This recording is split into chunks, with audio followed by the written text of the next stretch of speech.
जय हिंद देशवासियों। मैं आर्मी मेडिकल कोर का जवान सिपाही सिंधव चौकीदास MS रानीखेत से 153 जेएस परमानेंट पोस्टिंग जा रहा हूँ। मैं माफ़ी चाहता हूँ देश की जनता से और सरकार से। मेरा ये वीडियो आपकी भावनाओं और सेना के सम्मान को ठेस पहुँचाएगा और हर जवान यही चाहता है कि मेरे देश की सेना की इज्जत सबसे ऊपर हो।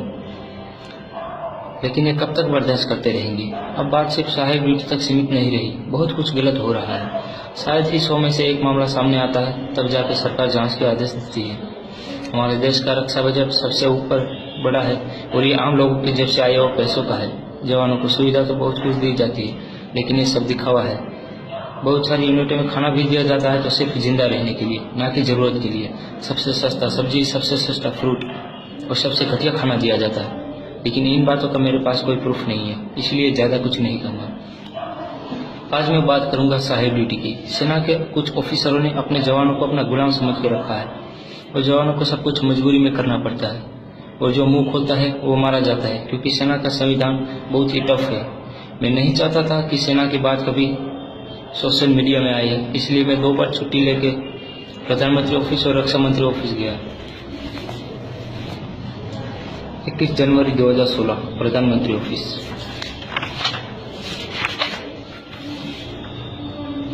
21 जनवरी 2016 रक्षा मंत्री ऑफिस,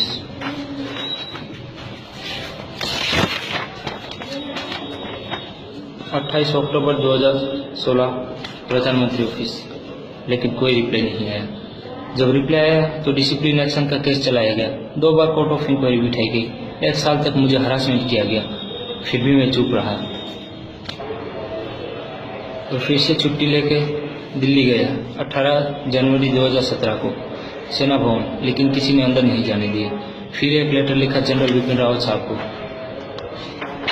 लेकिन कोई जवाब नहीं आया और आखिर में मुझे चार्जशीट से नवाजा गया, क्योंकि मैंने ऑफिसरों के खिलाफ लिखा था।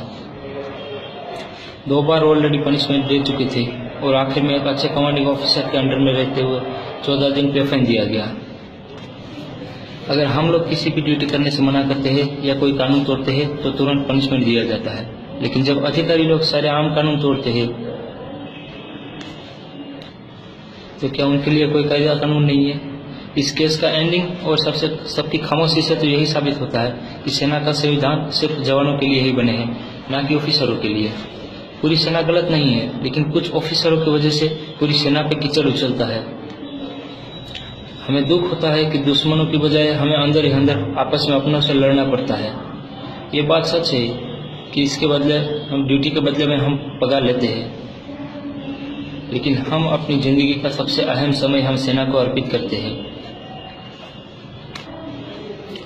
मेरे कई फौजी भाइयों ने इस जंग में अपनी जान की बाजी लगा के जोड़े हैं और समय समय पर आवाज उठाते रहे हैं। इन बातों का बरसों बीतते रहे, लेकिन आज तक हमारी आवाज किसी ने नहीं सुनी। लेकिन अब यह संघर्ष ज्यादा वक्त नहीं करना पड़ेगा।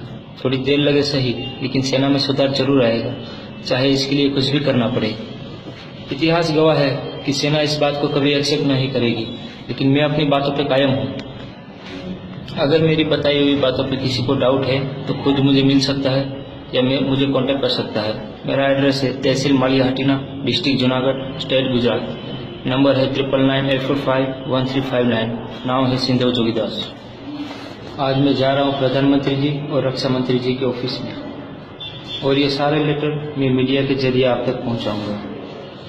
मैं एक सवाल पूछना चाहता हूँ देश की जनता से और सरकार से, कि आज तक की सरकारें वाकई इस बात से अनजान रही है, जानबूझ के हमारी बातों को नजरअंदाज किया जाता है? मैं आपके जवाब का इंतजार करूंगा। अगर कुछ बुरा लगा हो तो माफ करना, और सरकार से मेरा अनुरोध है कि अगर इस केस की जांच करवाना चाहते हो तो सारे अधिकारी सेना से ना हो। जय हिंद।